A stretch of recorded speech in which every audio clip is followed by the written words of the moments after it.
Hello everyone, I'd like to call the meeting of the Human Resources Committee on Consolidation to order. Thank you everyone for being here today. My apologies for the lateness. Since we don't have a formal agenda tonight, I think we should decide what that would be the first order of business, and then we can go from there with the agenda and get moving. Well, I had some homework, so I'd like to report out on that. Okay. So, homework. Who's taking the minutes? Oh, you are? Should I take the minutes? I could. Oh, would you? Would you mind? No, I don't mind. I appreciate it. Okay. I think we should set our coming up meetings, set time and discuss whether we're going to do 2 meetings a month or 1 meeting a month, and how we want to proceed forward on that. Agree? Exchange phone numbers. We can do that. Contact information, yeah. I believe we agreed to do 2 meetings a month. Yeah, that's what I thought we agreed to do at the beginning. Okay. Because we deemed we had a lot to do. Okay. If we were to try and make November. So we'll stick with that, and we'll just decide whether it's going to be the same meetings each month or what dates we want to set, or we're just going to do the 2nd and 5th. Is that what we're going to? Usually for Kevin, I know he has a lot of meetings, so Okay. I know you do. I know you do. So maybe we should wait till we're all here and then. Well, I think Mondays were a good night. Right, so Monday would be the night. do Just two. which nights out of the month? Sure. It's in. And I think we both have a conflict, Randall and I, on the 4th. The 4th Monday. On the 4th Monday. Okay. Okay. Right. Oh, yes. Public access. Yes. Yeah. Okay. So The maybe 3 of us are out on the Okay. 4th Monday. And not all months have 5 Mondays. So we're going to do the first and the third? And right. Yeah, I thought that's what it, yeah. I think that would make sense. First And and third. I have a conflict with finance if they have Monday meetings, so, Okay. but that's not. Okay, so I guess we'll have to. Work This around that. Thursday, the 2nd Thursday of every month is bad for me because it's police commission. So that's Well, and Thursdays tend to be bad for Kevin because that's what the town council town needs to do. council meetings. So, Plus, he also has meetings in between with all the other committees, different groups that they all represent, so. Sure. let's plan on 2 Mondays and Yeah, wing we it. can do 1st and 3rd. Yeah, that's Yeah. great. Okay. Now, are we going to flip locations or are we going to consistently meet in one location? I believe the plan is to meet at Village Hall. Okay. And that's why, as long as I can get this straight, then I'll give it to the clerk. That sounds We'll great. have that plan. So that's this is the place. This will be the Yeah, plan. that's the last thing I saw on paper was that all meetings would be. Okay. Yes, that's my Right. understanding. I don't think it would be hard if somebody thought of it the night before, like just to shoot everybody an email, hey, looking forward to meeting. You know, And an agenda. and yeah, you know, if people have thoughts, Okay. you know, that helps us all think about things. Yes, I agree. Okay, so I guess the scheduling is done. Contact information we'll do at the end. Is everyone okay with that? And then I'll just send it out through the web or whatever we have to do. So you want to go ahead And I and guess we'll end up with figuring out what we're all going to do in preparation for the next meeting. right? So, So we can so have an this will have agenda. resulted, something will have resulted from this evening. Yes. Okay. I had a couple bits of homework. I'm not, my presentation of data is not pretty, but the information is there. Thank you. The red font is the responses I got from the researcher at Upton Library. Very top is the very first question I had asked that came from Ira Margolis. How much of the total payroll is overtime? And it's roughly 10%. So I thought it may have been higher from some of the things we've been reading. So I can assume from that they're using part-timers to cover some of these vacation and other sorts of times that we talked about last meeting. Interesting fact. So the total payroll, the total overtime was $184,000. $34,000 of that was reimbursed by the state, but it goes into the town general fund. Right. It doesn't go back to the police department. That's correct. So it doesn't offset, Correct. what it's supposed to offset. Correct.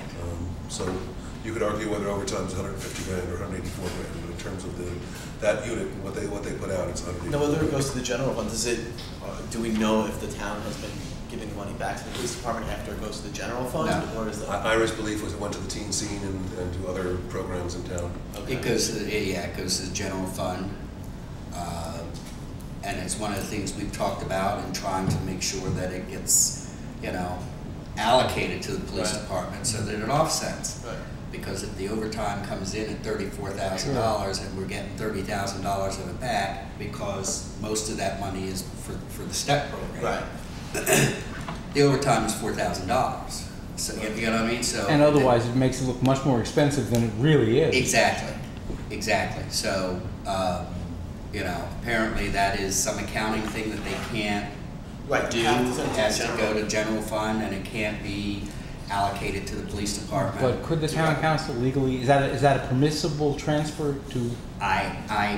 We have asked about it, and we're just simply told that it must go to the general fund. Right, Yeah. well, So, I mean, the same thing happens with the fire department, but we have a stipulation in the contract that states that it has to be rolled over to, I mean, currently it's the reserve fund, but in the intermunicipal agreement, you can stipulate where that money goes to. Got it. So I don't know if that's something that we can do with the town as well, but I would assume it's a possibility. yeah, well, we've asked, but, you know, Yeah. it's never happened, so. Okay. So, I think rather than reading this out to you, Yeah. just pass it out. Some interesting stuff there. The one bit of information I thought was really of interest was on the very bottom, and then they didn't have that information. Was the relative size of the department over the years. Because I think that's that's important to. I've heard anecdotally people say, well, when I went to college here, the state police took care of most of the policing in town, and I don't know what the facts are, so I just want to get a sense of what the numbers are. I'm sure that information is knowable, we just don't know it yet. Right. I'll keep that on my to-do list and maybe go to another source. So I just thought it was interesting to get an idea of how things came to be as they are.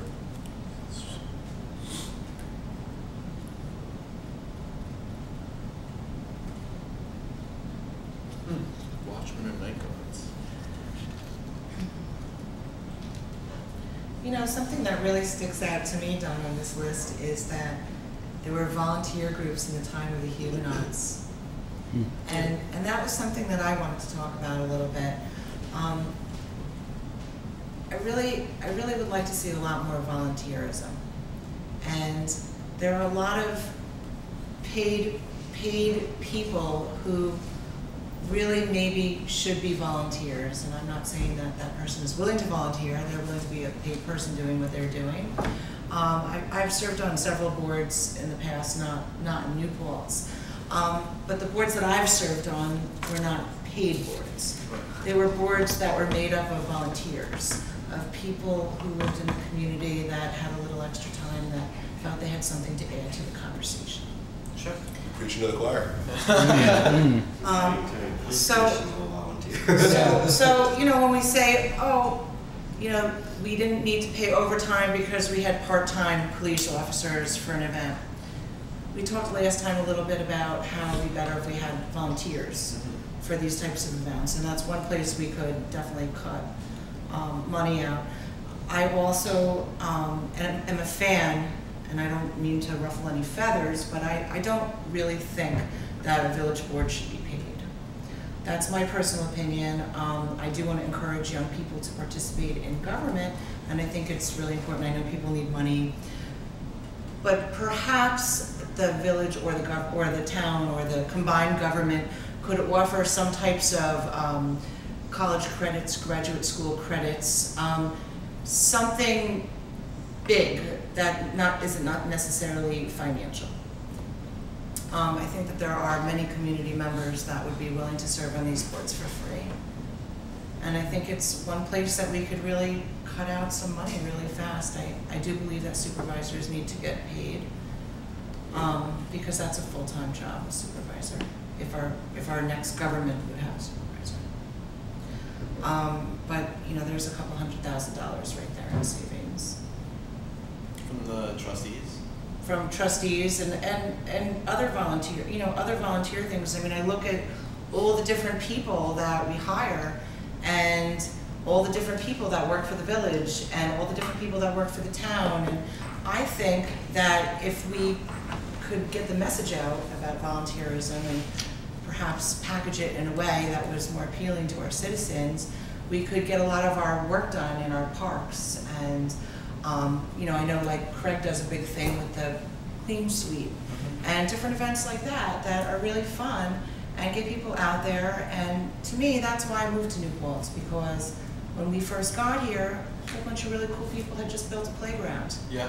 And we thought that was really neat. Yeah. And that really attracted us to this place. And I don't see that type of spirit here anymore. And I personally would welcome it and would love to take part in that. It's hard to argue against. Yeah. So that was volunteer. Are you saying are you saying for all the elected positions? No, Or are you just? I'm not saying for all the elected. I mean, obviously a highway supervisor, I mean, Right. they have a job. They're out driving trucks all night and directing people. And I certainly think that is a full-time position and a career.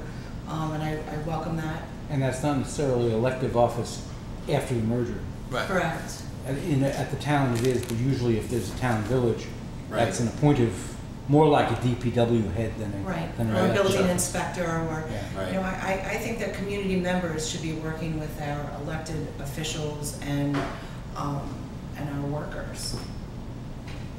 Yeah. Well, you know, I think, and this may not even, this may piggyback onto that, but it's not necessarily volunteerism. But one of the things you spoke about was the number of people that we pay to do things and services in the community. And one of the things that I think about frequently is that it appears that, you know, from administration to administration, we continue to have the same people doing the same things under contract for the government. And I think it may be in our best interest to start letting those things out after each administration, so that we are in fact realizing some costs or getting the best bang for our buck, so that we're not using the same people over and over again, because this has been you know, I mean, as times change, perhaps we might want to look at, you know, saying, oh, we have a contract for, you know, garbage pickup. Right. Right. Let's not keep using To it bid it because out. bid it out every 4. You know, it's you're not guaranteed this spot. Sure. We want the best service Right. at the best price. Right. And it's one of the ways we can save money and still keep people doing the work that they're doing. They just have to be competitive. It's just not a guaranteed.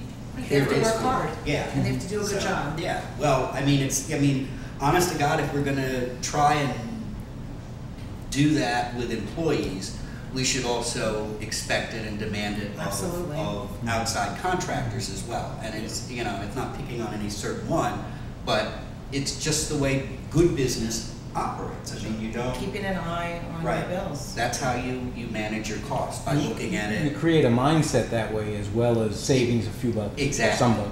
And that's 90%, I think that's perhaps half the battle. It's a mindset that needs to be adjusted and changed. I mean, it's, you know, it's one of the things that I think about in the police department. It's like, you know, every time somebody complains about the police department, it's like, oh, you're against the police. It's a mindset. It is doing the same amount of work, perhaps with a little less money, but just managing it better. You know, and as you get more proficient at it, you perhaps may need less money, but if you show that you're able to do it Do more with less. do more with less, you know, when you say, you know, I really need to have another body, people are going to say, have at. You know what I mean? And You're so more credible because you're right. Yeah. And so, you know, this knee-jerk reaction of always saying, you know, we got to hire this and we got to fill this position is not always right. And it's not always, you know, if the backbone of the police department, as an example, is foot patrol or patrol officers, that's where the bodies need to be. Mhm. Because they're the ones who are protecting the community. And, you know, again, I come from corporate world, so it's like business for me. So I see police officers, worker bees, and then management, anybody, you know, with a stripe. So, yeah, I mean, there is a mindset that needs to be adjusted Yeah. and changed here that I don't think comes easily because you have clusters of people who insist on spending the money and then with one hand and then saying we need to do something better, Right. or for less, or take it from here. So it's a hard nut to crack. I think, from my experience of the last 3 years, in some cases at least, it may appear as you're not shopping around, but like in the case of engineering services, for example, we tend to go with the same engineers for 95% of the projects that happen in the village. The reason though is because they've done it for so long, they have a wealth of knowledge that I didn't know that. really no one else can Institutional memory that, Exactly. Yeah. So It makes sense. it makes for our sense. team. They can match the cost, and they can do the job better than anyone else. You were thinking engineer, I was thinking the town or village attorney. The Sure. thing. Same kind. You want the consistency and the institutional memory. Well, I'm gonna be the devil's advocate here. Right. By the same token, you have those same people who perhaps may make mistakes, and because we keep them, they continue to sidestep those landmines yeah. that they have created because I'm not saying it's intentional, Right.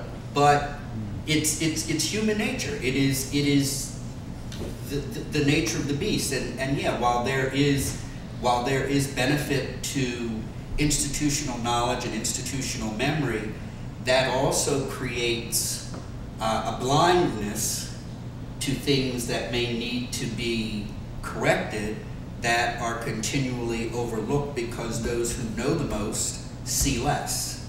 Yeah, and it seems to me it's a balancing And a act fresh between pair of those. eyes Fresh pair of sometimes sees a eyes, lot of the fresh pair of eyes things. always sees new things, whether it is liked or not, but it's the nature of the beast. I am a firm believer of institutional knowledge and memory, but I think you combat that in creating your contracts for those people.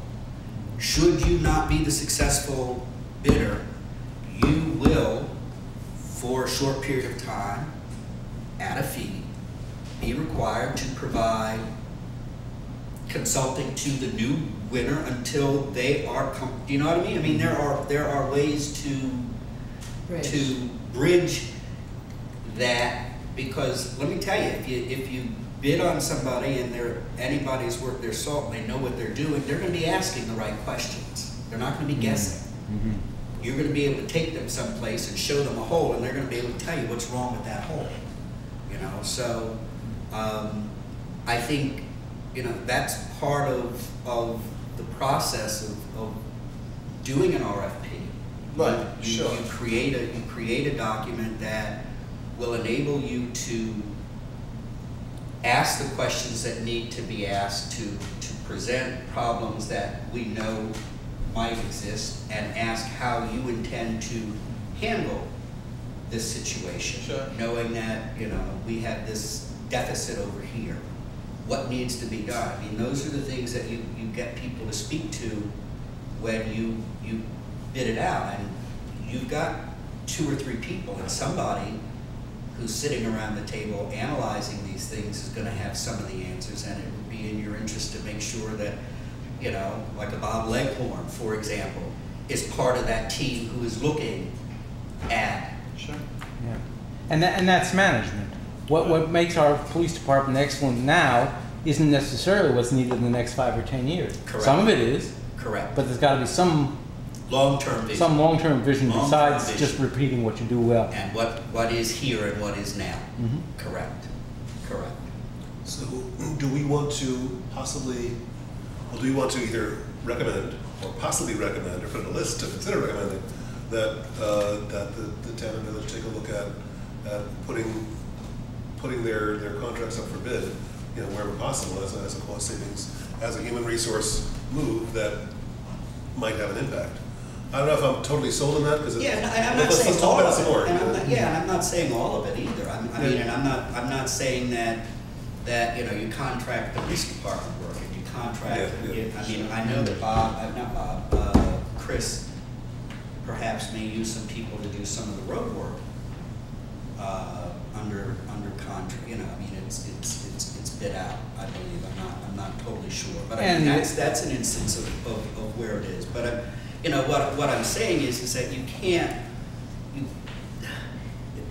My belief is you can't look at our employee base as a way to cut costs and not also look at other costs for services and goods that we are paying for that we perhaps could be getting at a better rate. Or that we could be doing internally. That we could be doing internally. And again, my thing is, you look outside before you start hurting your family. Yeah. And to me, our village employees, our government, our police, that's family. Yeah. You save them if you can first. And then you look outside and see if we can, all these extra add-on things that we have, we look to cut costs in those areas first. And then we begin to look at, okay, well, we've saved here, we're still $100,000 short. Okay, we gotta go in-house now.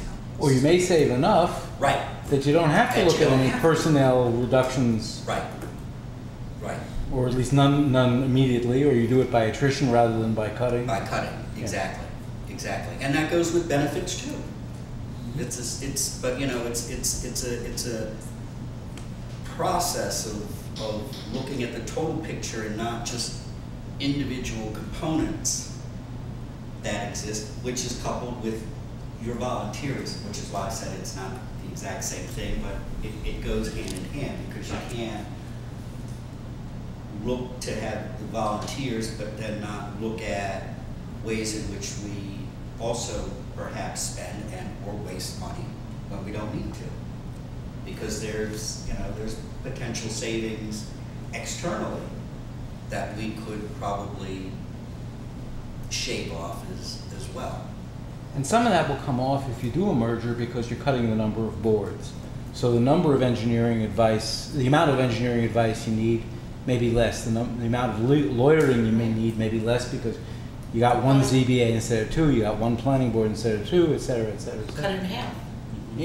Ideally, maybe. Or Well, the workload may not be cut in Right. half, but yeah. Right, because I mean, there's still going to be close to the same amount of work, but maybe there's some duplication. I would definitely agree. What I'd like to, I'd love to be able to do, I don't think we have quite all the information yet, is to be able to take a look at the list of the employee, the positions, not the individuals, but the positions that the village has, the positions the town has, and also, I guess, also the positions the police department has, the three entities, and get an idea of where the duplication might be. I'd also like to compare all three benefit packages, so we can make a recommendation. If there is a consolidation, here's what we want to get to. There are union contracts, and they'll need to be negotiated, and it may not happen in a year. But I think we should, we should agree on what we can offer the people who work here, and it should be consistent across units. Mm-hmm. And I think as an editorial comment, I think the days of new employees, newly hired employees, getting family health coverage for life at no cost when they're working and after they work, I think that's something that made sense at one point in time.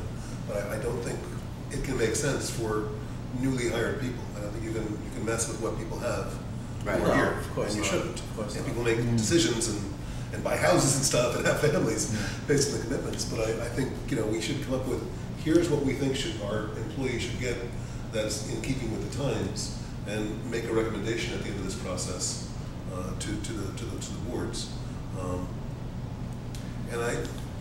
The three of us were over at the Rome location for a little while, so there was just a little very It's a good informal. example of this village and town thing wasting a lot Yeah, of time. If it was one cat hole, we'd have all been in the right place. That's true. That's You true. don't miss anything. It's true. But I had made the point, and you two didn't hear it, that if there's going to be some sort of possible decision on consolidation, say this year, I think they originally talked about November or what, you know, or maybe by, you know, within a year. I think it would be smart for the town and village not to fill any permanent positions, new permanent positions, until that decision is made. I think there should be a hiring freeze, myself. Just, I mean, if we're gonna look at possibly changing the way things are configured, do we fill full-time permanent positions 6 months before doing that, and maybe have to lay people off? You're right. I mean, it's. That's a really good seems, point. I agree, but you're wrong, also, but, yeah. you know, I also think that there are positions in the village that, right now we don't have a deputy clerk. Right now we're short a person in the treasurer's office. What is the workload doing to those departments?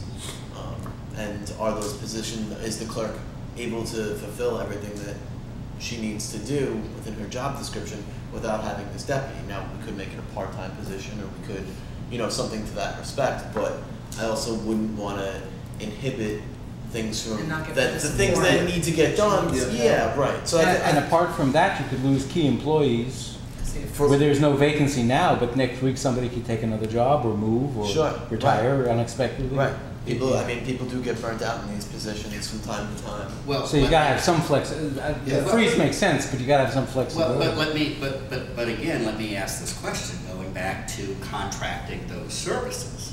Mhm.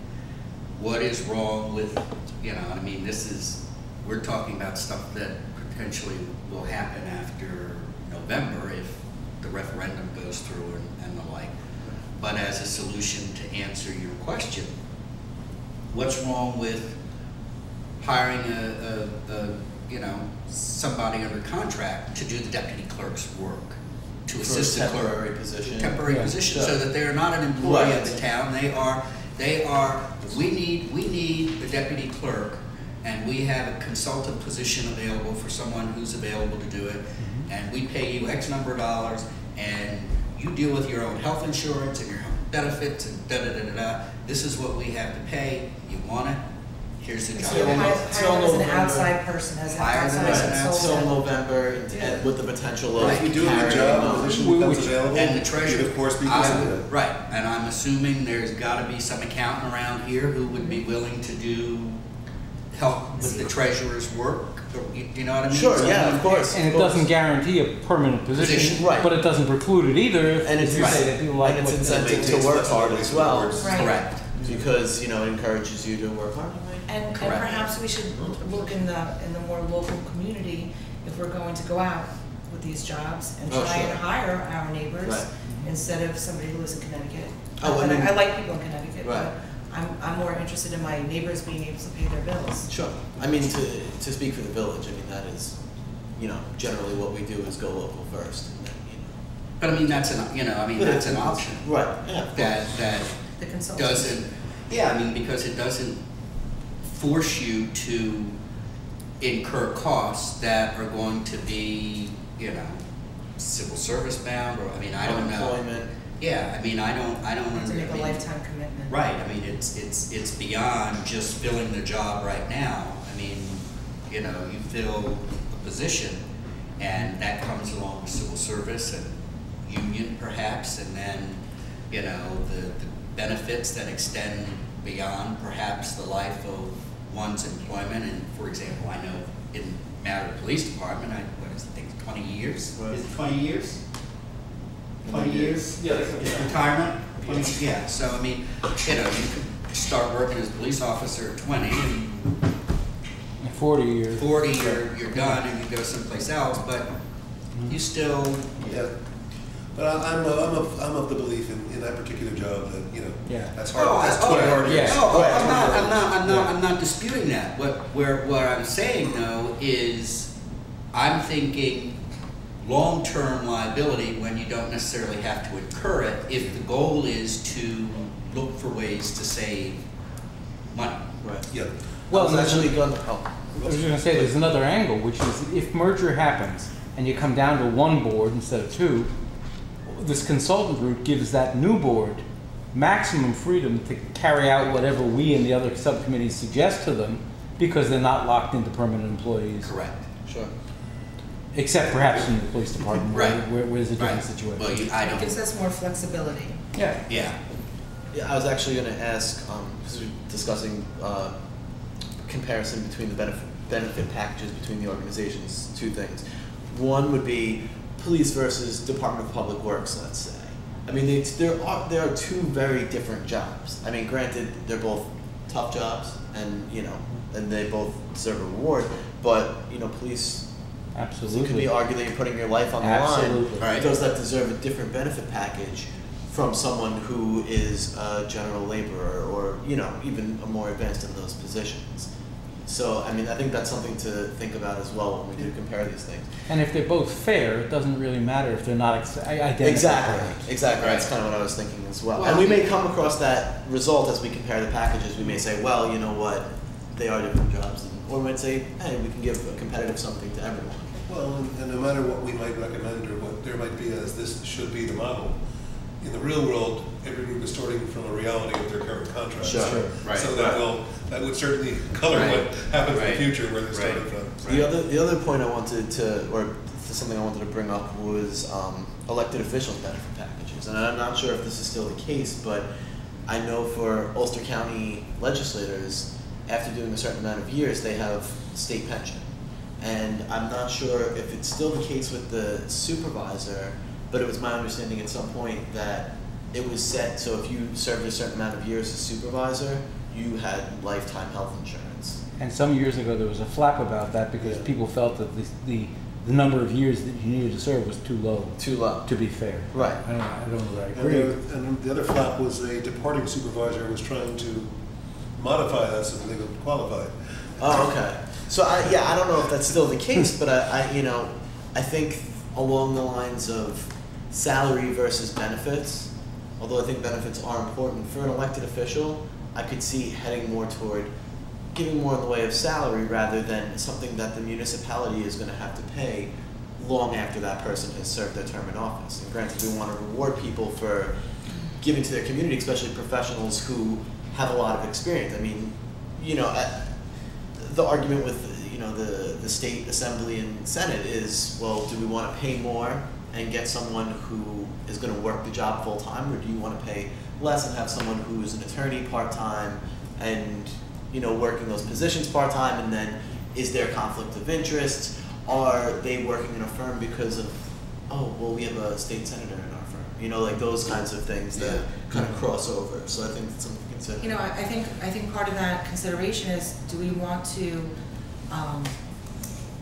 pay very high salaries to our local officials, or do we want to keep their salaries moderate, and do we want to hire a manager? Sure. That we talked about. Sure. The more I read it in these contracts and see all these different things that need to be considered that really are not being considered, like in the last decade, I'm thinking that maybe we need a comptroller. Oh, for the town? For the town, the village, for the whole thing, the village school. The village has You a know, financial officer I know who you is do a have professional. I know that, Yeah. but I don't know that there's any powers that be that are kind of a bird's eye view over the whole thing and the whole community and the different arms of the community. And I would like to see some type of a person who's balancing all of that, and that person could be picking out the benefit packages, and that person could be saying, well, this person, over here might serve us better in this department, and moving people laterally across the departments and using what we have and doing the best with who we have. Sure. And even if they weren't empowered to do that, if they were empowered to advise the board Right. when and how that might be useful and helpful. Exactly.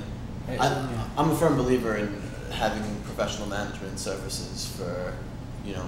Well, and as you speak about benefits, I think there should be a set standard of benefits that every employee of the town / whatever this is going to be gets. I mean, I think we looked at a small list of some of the things, like, everybody gets the same set of vacation days, and everybody gets the same set of Right. this These are the sick, and this holidays. is the holidays, and this is the sick, and these are your personal days. Boom. That's what you get. As we speak to the police, they may get some other things, but their standard set of things is gonna be no different than any other employee of the government, you know, I mean, does that make sense? I mean, they all get the same sick days, they all get the same vacation days, they all get the same holidays. They may perhaps get a little more leeway in the usage of those days because they're 24-hour. You know what I mean? I mean, they may be called in, somebody could get hurt, or somebody could be assigned to some important thing where they need to fit, you know what I mean? So they may have a little more flexibility in the way that they use those days and times and things that they get, but overall, it can, I believe, can be the same across the board, plus those that are in, let's call life-threatening positions. Higher risk. Yeah, higher risk or life-threatening positions have a slightly, I don't want to say better or high, but they may get something in addition to the standard set of, you know, to compensate for the 24-hour on-call. But nobody gets less than the standard. But nobody gets less than the standard.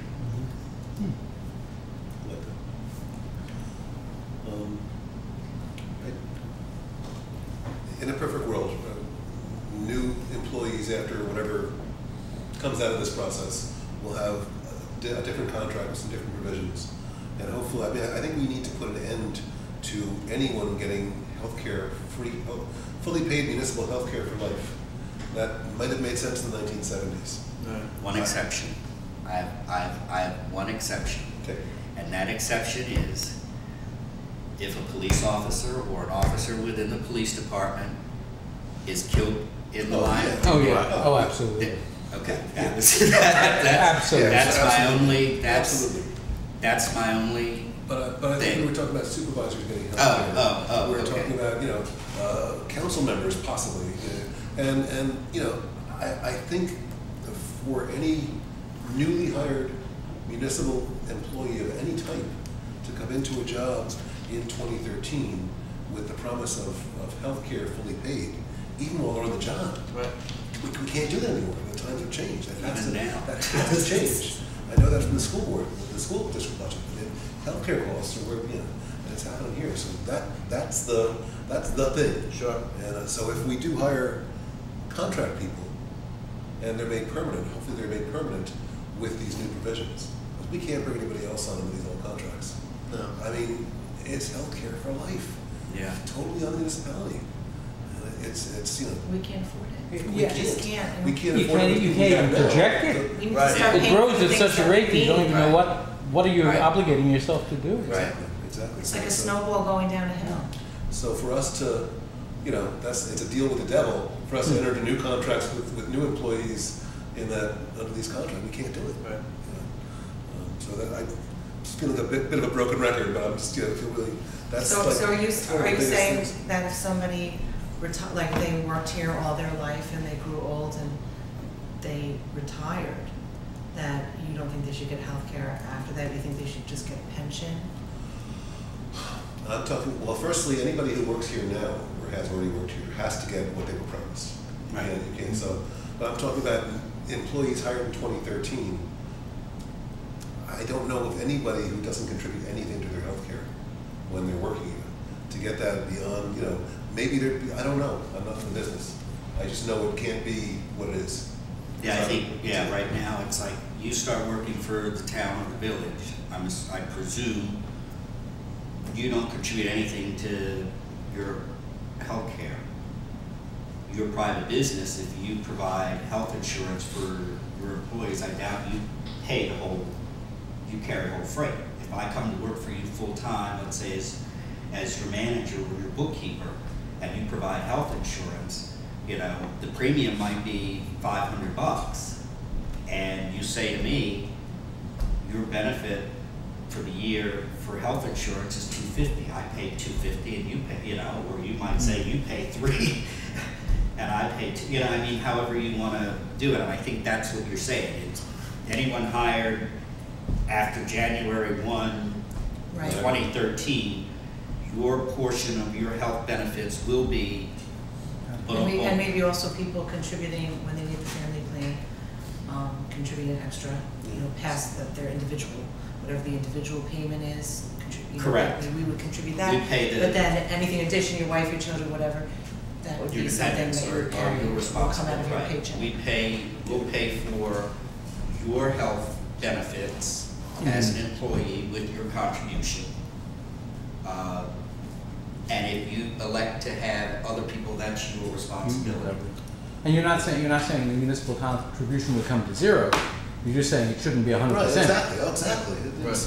Well, I mean, my profession, I'm a headhunter, a recruiter. So I have, over the past years, I've filled positions with maybe 15 different companies. And every single one of them has here's what the employee contributes and here's the family plan. And if you want dental, it's a little bit more.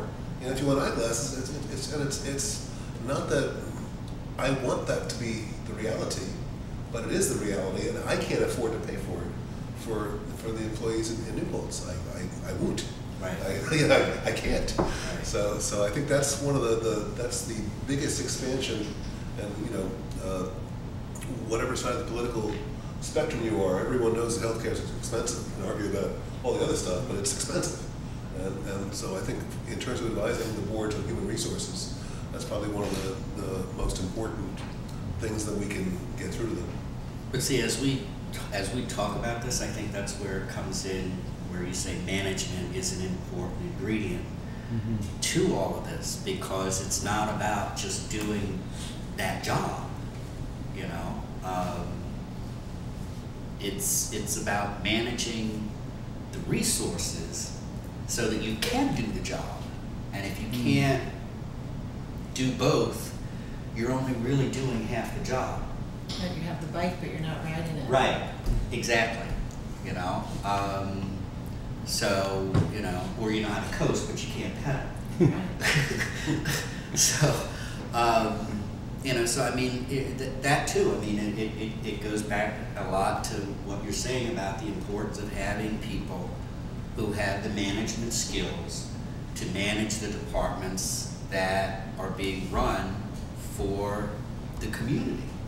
Because There needs to be met. Yeah, it's taxpayer money. It needs to be managed efficiently and effectively, and it's always been done that way. Is no longer a really valid excuse. It's just it's not. Circumstances have changed Yeah. to such a degree that you can't do it, you shouldn't do it the same way just because it was done in the past. Right. I mean, if you lose your job, Yeah. you don't continue to. Your spending pattern probably will change. Your spending pattern changes if you lose your job, or both people lose your jobs. You probably don't eat out. You Yeah. probably cut back on your cable. You probably won't eat steak twice a month. You may have it every other. You know what I mean? So Sure. the same mindset has to Adjust to carry the forward reality. in what we do here, and to me, government is a business, and it should be run like a business. It should provide a service to people that the people say they want and they need At the most effective at the way most possible. effective and efficient way possible. Because if the cost of a single employee becomes higher and higher and higher, the only choice is to lay off employees. Right. Correct. And that's what we don't get. Correct. Then services definitely get impacted. Right. So Yeah. we can hopefully maintain as many, the number of people, as possible where there's not duplication. Sure. If we can make it a little bit more affordable to retain them. And you want to be generous, but you don't want to be generous in a vacuum. It's got to be generous against what reality says your resources are. Correct. Back to your original point, comparing positions between the organizations. Do we all think that it'd be a goal, an end goal, to set an organizational chart of what we think positions should be of the departments? And I mean, I know it's a huge task, but if we're looking at comparing, I mean, is that a realistic goal? You mean of the different positions within each? Right, like if we were going to map out what our new government would look like, is that within our purview to do? Are we able to say, well, here's what it's going to be, it's going to have this, this, that, these components, and try to figure that out? I think we could do that for some things, but I don't think we could do it for other things. For example, I think if we looked at bookkeeping in town and treasurer here, Sure. we could make those comparisons and we could look at it. But I don't think we could look at the police department and say, you know, here's what it needs to be in this new government. I don't think we could look at the fire department and say, here's what it needs to be in this new government. What we could say is, you know, perhaps the money is going to be this, and then you all figure it out. Well, and something which might be You know. more attainable, we could say it appears in these areas there's duplication. Mm. Okay. And we could get efficiency by combining if we, you know, and I don't want to single out the department or any of it. Right, yeah, It's, sure. you know, we took a look at this and this, and, you know, Right. if we had one group, the efficiencies of scale would mean you could probably have less people in this area. That Right. certainly speaks to the bottom line function of the finance committee, and as all of our other subcommittees feed into that. The idea ultimately, I think, is to convince New York State that there is a dollar savings by doing a merger. If not, then it isn't worth doing. Sure.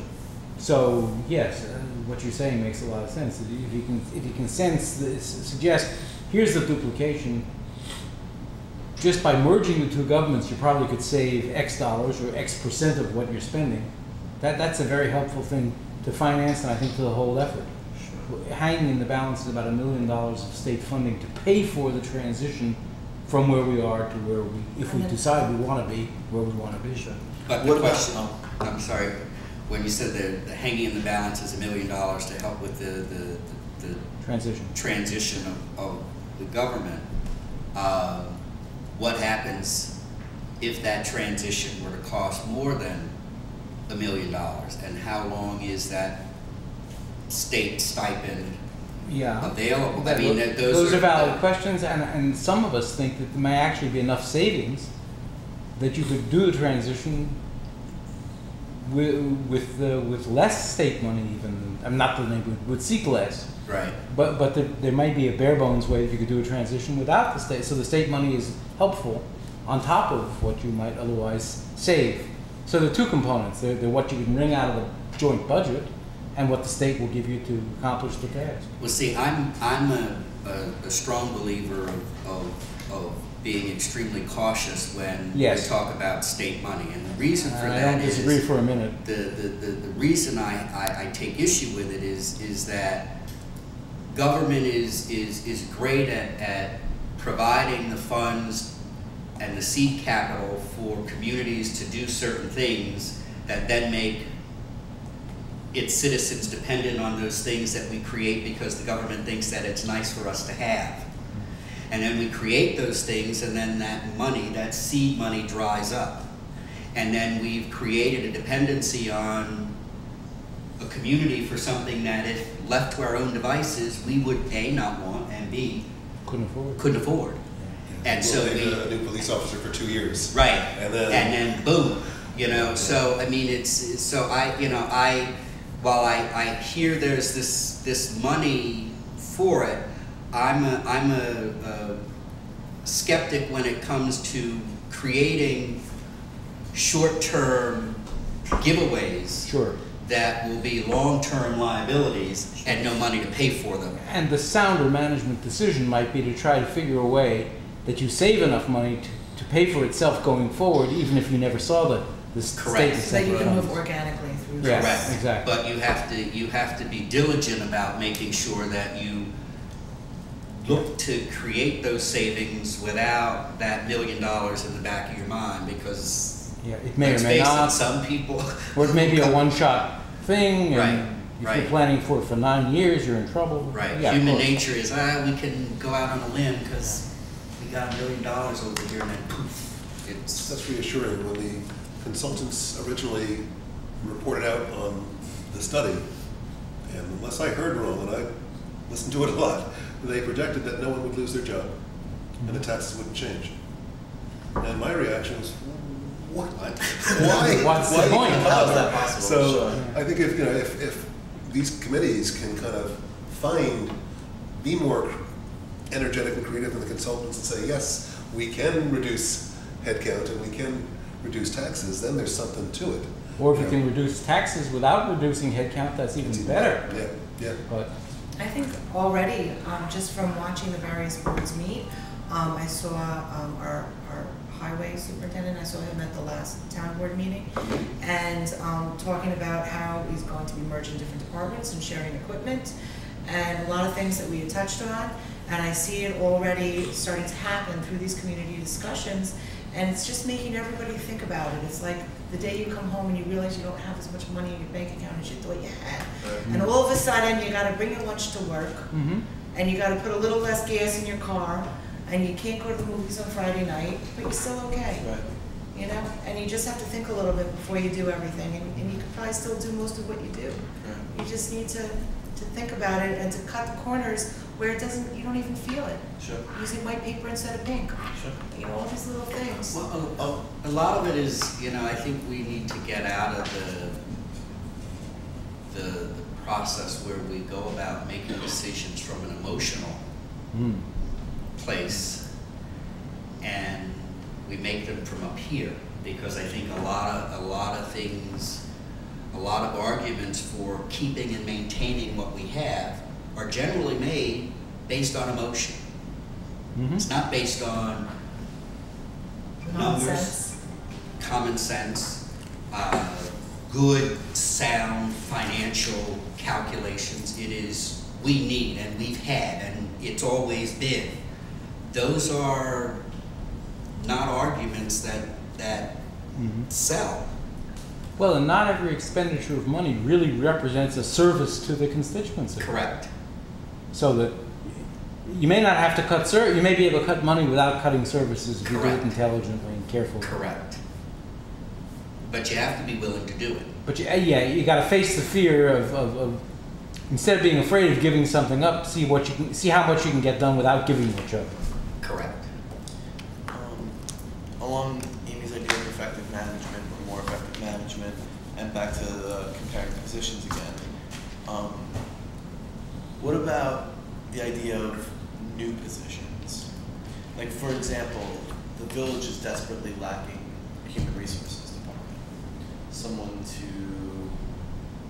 with the understanding of how to do employee evaluations, the understanding of how to mediate between employees. I thought that was part of the mayor's duties. I guess that's... Is that in the job description? Well, there is no job description. Maybe there should be. Wow. Well, that's the difference between having an elected official and an appointed official too. But I mean, there's organizational management that could... So are you saying that an elected official could just do whatever they want, and an appointed official has to follow a syllabus? Yeah. I mean, yeah. Pretty much. And their only accountability is to you, the vote. Right, is election day.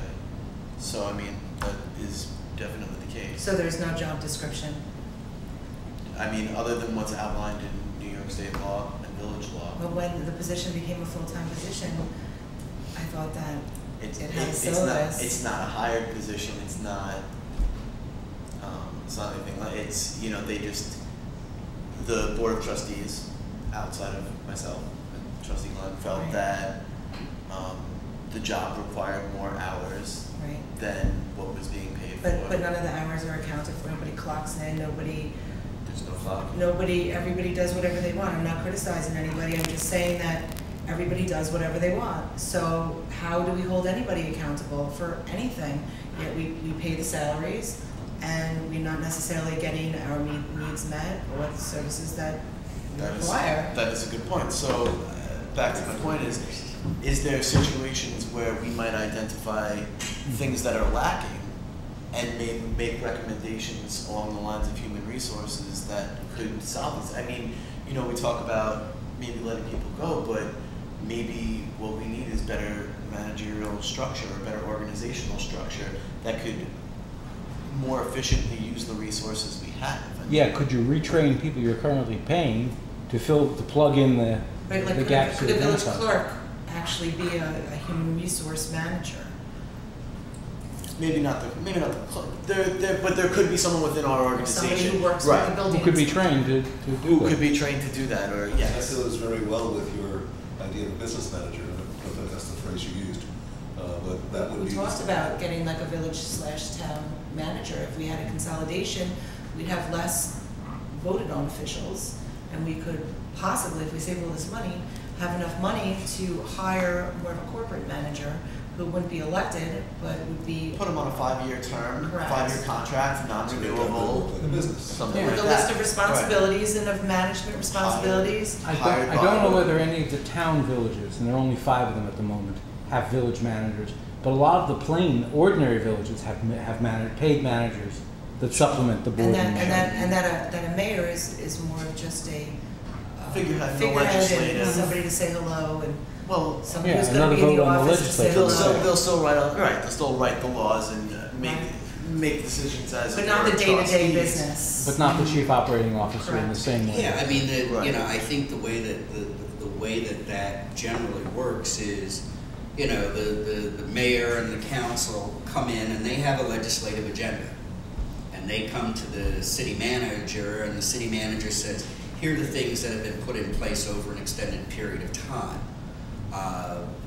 The new board or the new supervisor or whoever he or she may be comes in and says, this is my legislative agenda, this is my vision for New Paltz. And they say, I want to do this, this, this, and this. And because of that institutional memory, the city manager says, well, if you want to do this, keep in mind that 3 years ago we did this and that would conflict in this way. However, we could do da da da da da. And then you turn to them and say, okay, figure out how to make that work. And then you bring it to the board and you say, here's my vision. Can we do it? Can we do it? What do you all think about this? And then Right. And if this mayor would, it's not a supervisor, it's not a mayor, City the manager. city manager Yes. would be supervising the supervisors of the different departments and Right. working directly with the Right. mayors and the, they would be like a city administrator. Right. They would be the administrator for the city. But to speak to your issues with respect to HR, you don't necessarily have to reinvent that wheel. I mean, I would presume that the state already has certain regulations and guidelines that govern how government employees and government people are to work. And I think what may need simply to happen is to look at those, well, I mean, you know, like no sexual harassment, no this, you know what I mean? Oh, well, There- that's there are right. I would say standards. that's the simple boilerplate stuff. Yeah. but well, more when you're along pointing the out, lines of- there's like no boss, like, Well, I mean, there is a boss, and then there are department heads, but I'm, you know, more along the lines of long-term evaluations and What their job, what they should be doing, what and they what should be doing, expectations. where are they lacking, what are our expectations, what are their expectations. I mean, things of that nature I think are very important in order to keep employees happy and keep them working and keep them adhering to the standards that we want to see. And, you know, so it's human resource communication, it's, right, and that's why I call it human resource. But I mean, it could come from a management standpoint. It could come from a separate position, someone who's trained in that. I don't exactly know, but I think for at least in my case, I think it's something that we need in the village. I don't know what they do along the lines of the town. Let me ask this question. How many employees does the village have? I mean, how many heads of departments does the village have?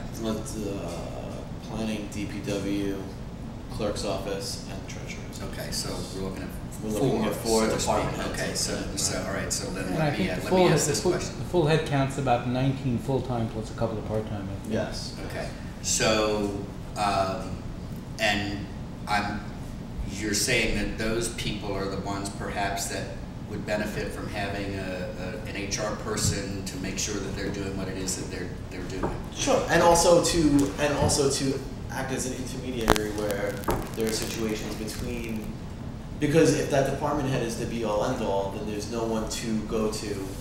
Who you appeal to. Right. Okay, so where I was trying to go with this is, with those 4 department heads for the village, how many corresponding committees does the village board have that has quote unquote or exercises oversight for those in those 4 areas? Are there people on the village board who have responsibility, like say for example the town? There's always somebody in the liaison. who's Liaison or the something. liaison. I mean, The way the mayor has set it up, and the last mayor as well, was that because the mayor is supposed to be there full time, even before the salary change. The mayor is the manager. But the mayor doesn't have office hours. Well, you know, again, it depends on the mayor, but theoretically they're supposed to be there full time, or as much as they can be. So that person. Does that mean they don't have other jobs? It depends. You know, we've had retired people, we've had non-retired people. You know, But we never had a full-time mayor until recently. well, some people may say that. Some people might argue that it was a full-time mayor, but Just not paid that way. just not paid that way. Well, you know, using as an example. Oh, I'm sorry. our existing- I trailed off. But the point being is the mayor has set it up so that he or she acts as the intermediary between all the department heads and reports back. And usually there's a personnel committee set up with the mayor and one other trustee, generally the deputy mayor, who, you know, monthly or And they discuss however that so in often executive session, right? discuss what? The personnel issues. Oh, well, no, not those type of persons. When we go into executive session, it's, you know, a particular case or a particular individual, and there's probably action being taken. Right. But We're talking about regular reviews. right, that's what I'm quarterly saying. reports. There's the mayor and the deputy, and as two, it's not a quorum, so they meet with department heads as need be and discuss things. But it's just, you know, it's the two of them, and again, you know, whether you're good at it or whether you're not, they're generally not professionally trained. You know, I think HR there is, person. yeah, I think there's something to be said about someone who has experience in that field, who's been doing it for a number of years, who's, you know, versus someone who is just an elected official who is now thrust into this. So could Right. we sit here as an HR sort of kind of committee? Sure. What is keeping us from perhaps recommending that it be, you know, like we have all these other committees, perhaps we need a standing HR committee that creates job descriptions and deals with. Within the new government? Within the new Which would government be that deals with, volunteers? which would be volunteers, because let me give you an example. Within the police department, the police commission deals with personnel matters and disciplinary issues and things of that nature with respect to the police department.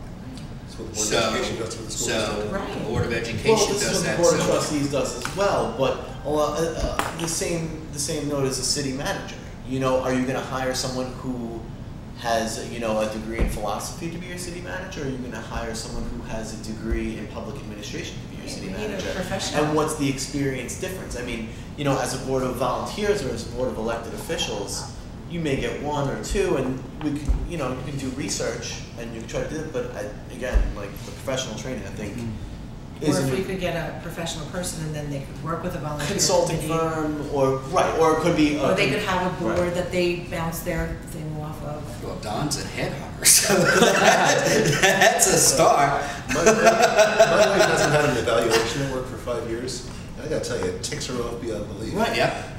And what if your entire government has changed over Sure, the past year? How do you know what is Where you expected of stand. you if you're doing a good job? And if Make so, it very I can see how that- similar. Yep. Yeah. So I think it could be incumbent upon the current boards even to Create a standard. So say, hey, we've got to once a year evaluate each employee and give them a review, Right. and here's how we're going to do it. Right. You know, And that have could like fall to the a boards. standard evaluation form Yeah. that the different boards could administer Sure. to the I don't know if it's members. still structured the same way, but when I was a village trustee, the town had a police committee that actually had some role in running the department, in addition to a police commissioner, one individual. And that worked very well. I was very impressed with it. And I was the village liaison to that town committee, even though I was not a town official. And what you said, the police commissioner and having a commissioner was very helpful, Yeah. extremely helpful. Right. Yeah. You could ask a question and get an intelligent answer on which you then could make some decision of policy. Sure. I think the one other thing that we do need to have I mean, I guess you could serve this purpose by just having the department head there as well. But you have, you know, as volunteers or as trustees, you know, as a trustee, I don't understand all the nuances of the treasurer's department. It's huge. You know, it really truly is. And, you know, maybe I'm just, you know, but I think it's a big thing. And I think every department has their own things that, you know, their supervisor or the department needs that, you know, not everyone would understand unless they were in the trenches. You specialize. Doing the work, right, you know.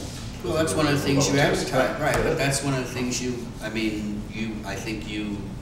that's why it's important that when you fill these positions, they're not just people who just want to do it because they just want to do it. They bring a skill and a particular And I'm not expertise. sure that in matters as sensitive as personnel matters, that volunteers might not fit in as readily. I don't know what the Well, law would again, say. again, Right. maybe, you know, a retired person or somebody who actually does this for a living that may want to work part-time as a consultant, and come in, you know, one evening a week or whatever, just to give us a hand, with these types of things. And there's probably people living in our community that would go for these types of jobs that could be very part-time. So back to, because I'm just trying to outline maybe some thoughts as to where we're gonna head down the road. So identify duplication, I think is very, because we'll compare the policies between the organizations. We'll identify duplication. Does everyone feel that identifying needs that are maybe not being met as Yes. part of this as well? Yes. We can add that to it. I mean, that's the kind of stuff that's particularly useful if we do go ahead and merge and there's a new government. Sure. You're giving them your best thinking as a roadmap for what they would want to carry out. And even if not, And even if not, you got two governments that might benefit from it as well. sure. So, thinking in terms of, go ahead. I'm just wondering, how you guys want to do this. I mean, are you thinking that we're going to actually have like a flow chart with the 3 different sections of government, and we're going to highlight it? Well, that's kind of where I was getting with the organizational chart, which might be extremely difficult. I think that's, but you know, maybe we can look. You know, I wouldn't. I Take think like the we 10 should- big points and identify, you know, cross-compare it across the 3 different areas of our government.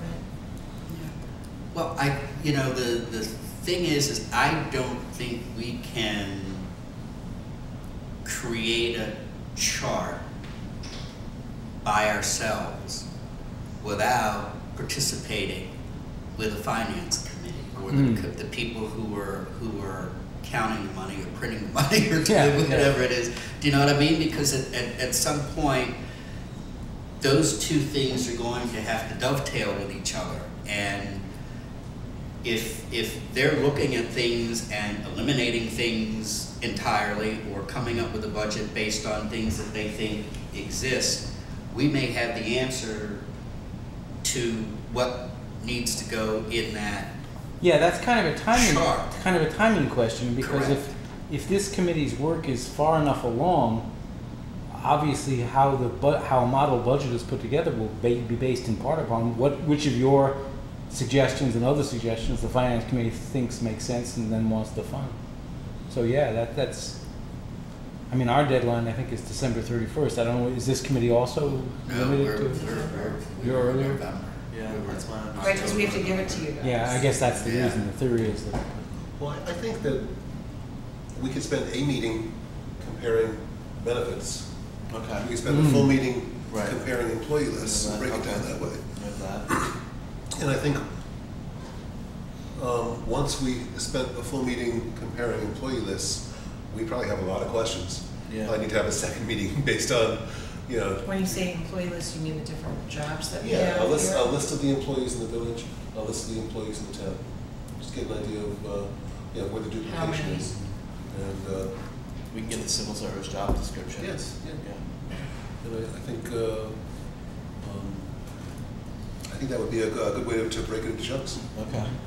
Is there anything at this point that we think could be a future meeting, aside from the comparing positions and comparing benefit packages? There were a couple of other things that seemed, and I was relying on other people to take notes, but Brian, you had a point you made not too long ago that you thought was important outside of those two areas, wasn't it? Well, I had the management options, Okay. and then under comparing the positions was identifying duplication and identifying needs not being met.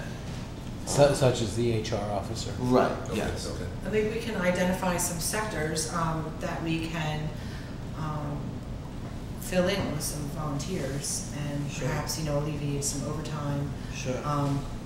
possibly, maybe turning some full-time into part-time here and there, maybe for new people coming through, not necessarily cutting anyone's job or anything, but thinking about different ways that we can incorporate the things that we have to fill in these spots and save some money.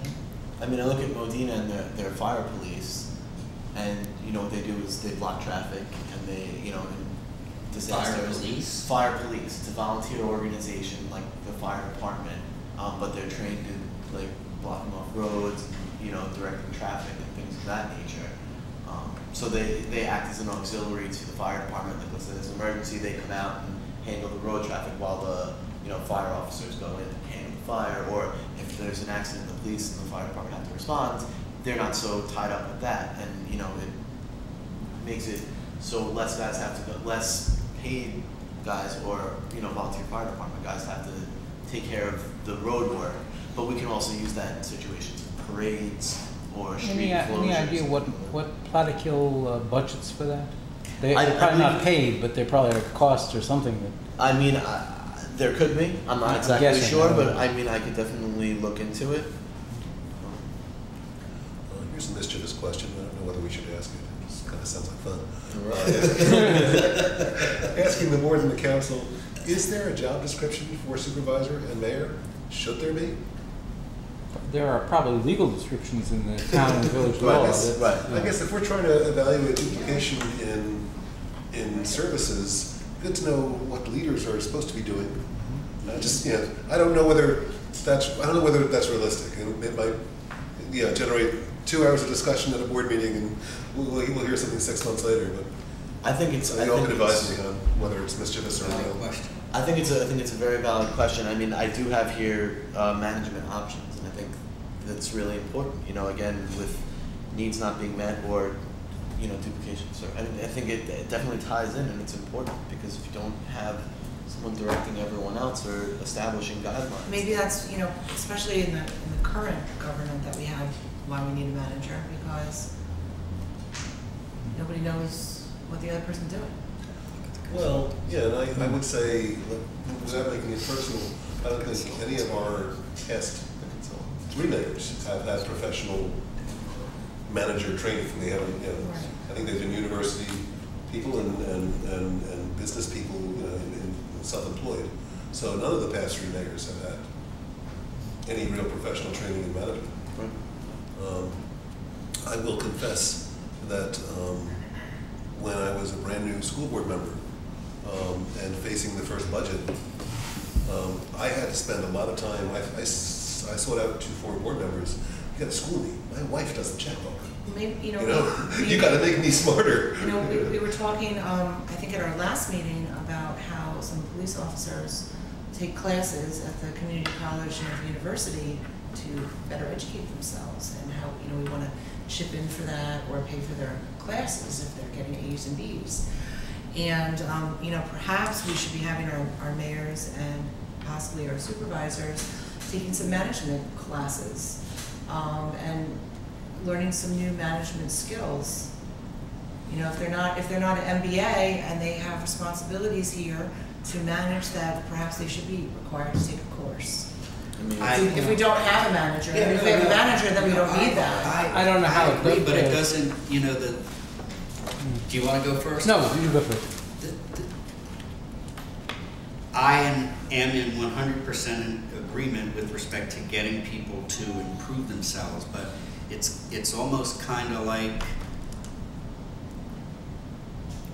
looking and being the person responsible for something and changing a mindset. It's one thing to sit in a classroom and to be told these are the things that you are supposed to be doing, and then getting out into the real world and trying to apply what somebody has taught you. I mean, as somebody who runs a business, you could read a bazillion books. I mean, I've read a bazillion books on marketing and management and Ogilvy and Mather, and I can tell you, once you get out into the real world, there are some considerations and thought processes that need to kick in and light a fire, that if they don't, what the book says is not going to make you fix Yeah. what Right. is out in the real world, and that's the thing. It's not. I don't. You know, it's those things are great for people if you're at a mid-level or a lower, because you get to progress and experience the real world and what you're taught. And if you haven't gone through that process from the beginning, I think it can be difficult when you have a consuming job like the ones that our supervisor and that our mayor have, to try and absorb all of those things and manage people who have their own ideas and have been doing things that they've been doing for a very, very long time.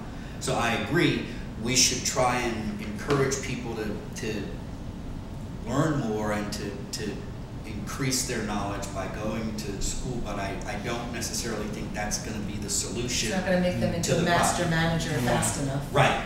And Right. we need somebody now. Right. Well, and the other point is that even though it's not necessarily university level, and certainly not as detailed as a semester course at a SUNY campus, New York Conference of Mayors has lots of programs that some of our previous mayors and trustees have taken advantage of, that are really pretty specific to the tasks of operating a village in a university town, or this, that, and the other thing. Yeah. So, I mean, there is some education being provided. There's political and there's operational, and it seems to me that our supervisor and our mayor, much of their job has to do with the different agendas, building laws, you know, hopefully, you know, doing the right things that people need and making things right. But at that same time, they're not necessarily managing every single department and knowing what everybody's up to and the day-to-day things. This is going on this road, and this street is closed, and this water main pipe, and there's just a lot going on that's day-to-day routine stuff, like the nuts and the bolts. And I don't know that a mayor or supervisor necessarily has the time, or it's within their job to be managing all of these projects. Well, they've got a lot of phone calls. Well, I think Something it's goes wrong, they hear I think that. it's a function of their focus, what their particular focus and or interest, and that's not a good or bad thing. It's just But a regular hired manager, that would be their job, to work together with the police, to work together with the DPW, fixing things, you know, making arrangements for these types of things. Mm-hmm. So how are we feeling, everyone? I think we've gotten some stuff done. Yeah, it's been a good meeting, I think. Okay, so would you want to set our next meeting and make a decision as to what we want to study and come to the table with? I was thinking comparing positions, but if you... Which positions? The lists of... The lists between the organizations, unless you prefer to do the benefit packages with the contracts first. The benefit packages don't really matter until new contracts are negotiated. Okay. The list of positions is probably more short-term. Okay. Okay.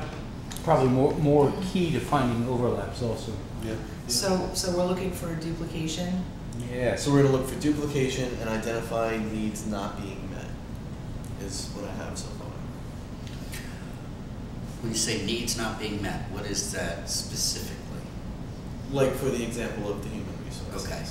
Or management of a professional versus an elected. So either new positions or new functions for existing positions. Yes. Now, there's one other area of duplications of positions in a little different angle. We had talked about trying to get an idea of the breakdown of law enforcement services in New Paltz by agency. Oh, the state police. Yeah, the state police, the county village. sheriff, the campus police, and the New Paltz Police Department. That would be along the same lines. I think that's data that we really need to find somewhere.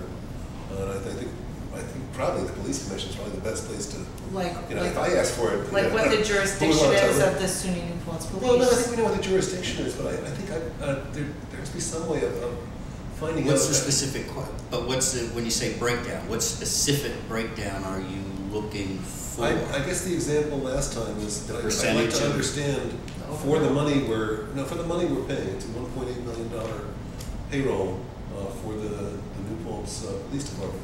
what percentage of police services is being delivered for that. You could measure that by percentage of arrests, tickets. I'm not in the business, so I don't really know what the right metric would be.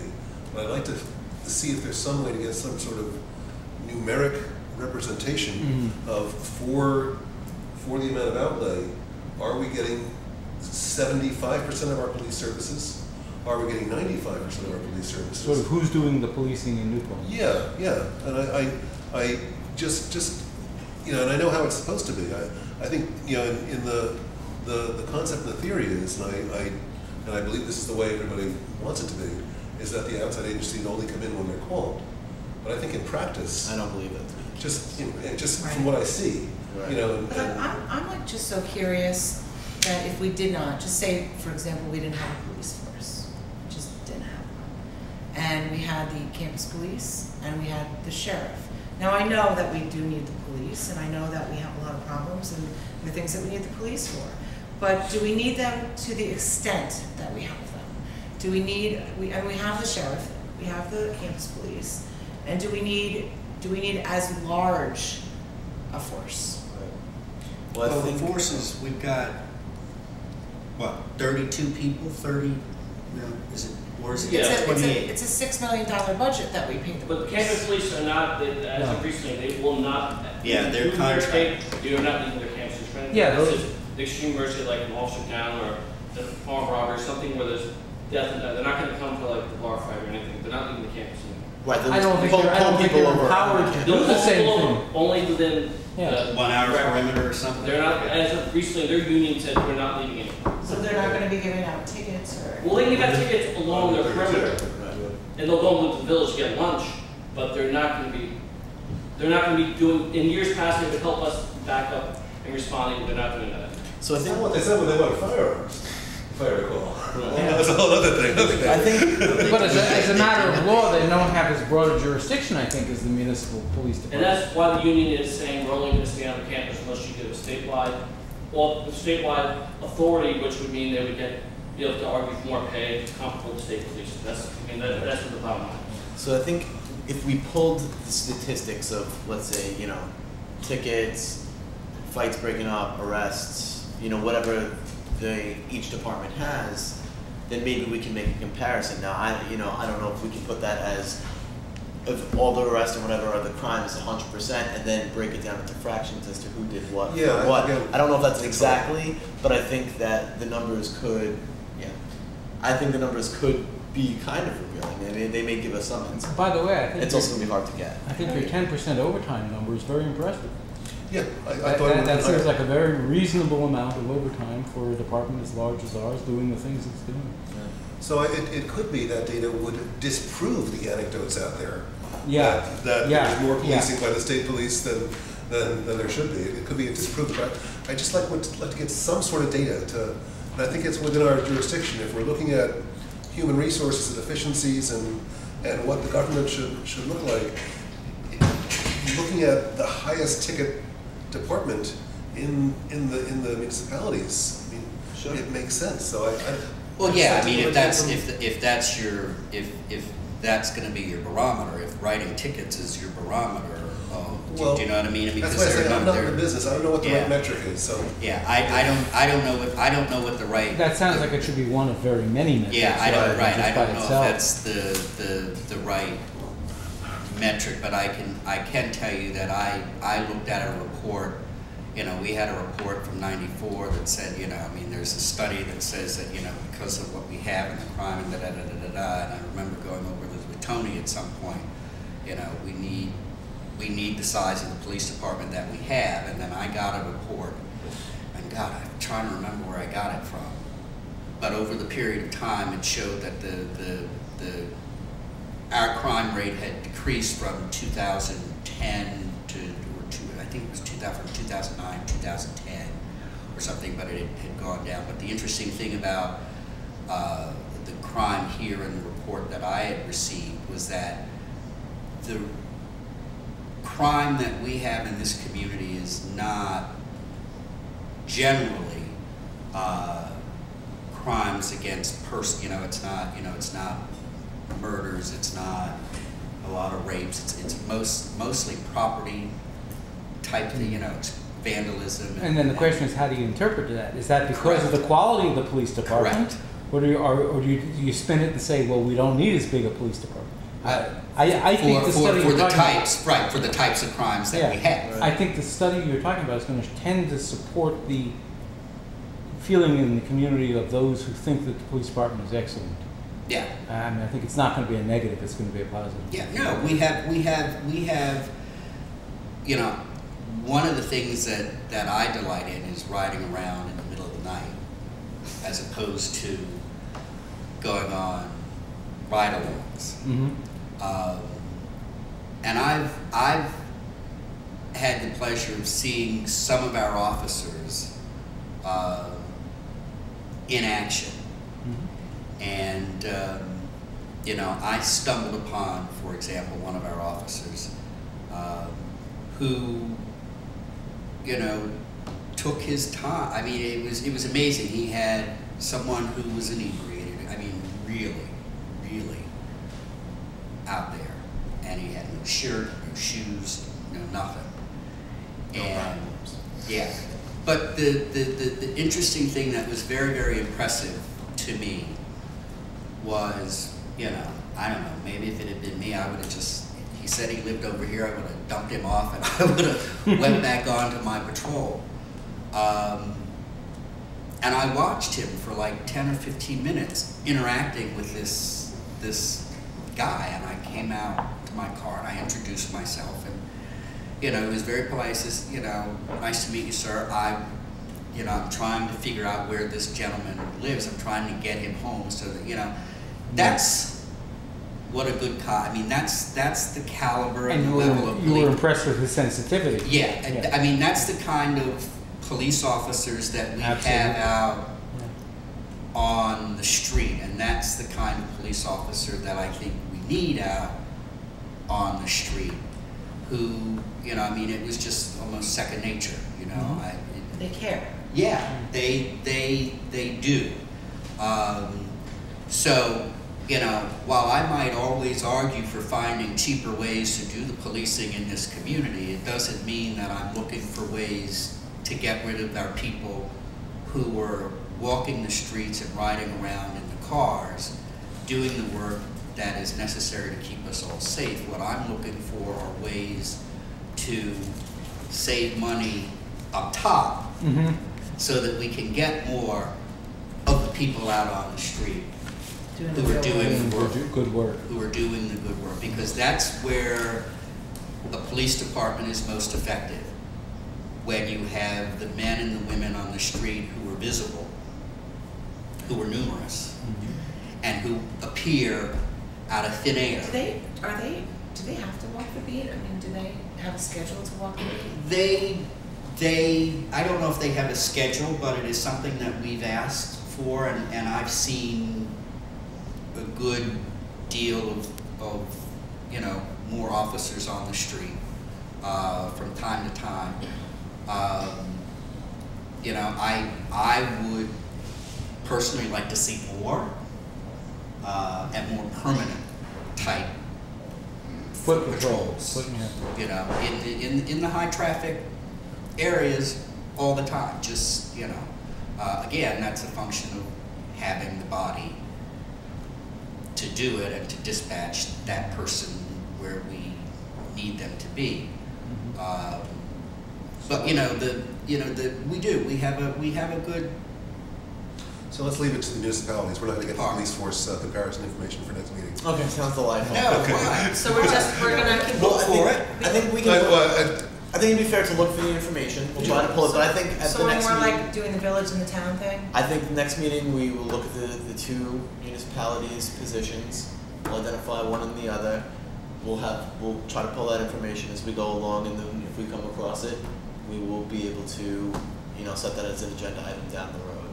But I mean, as long as everyone agrees, I'd like to have our next agenda there. I guess it's going to be the first and third Mondays. It's going to be next week.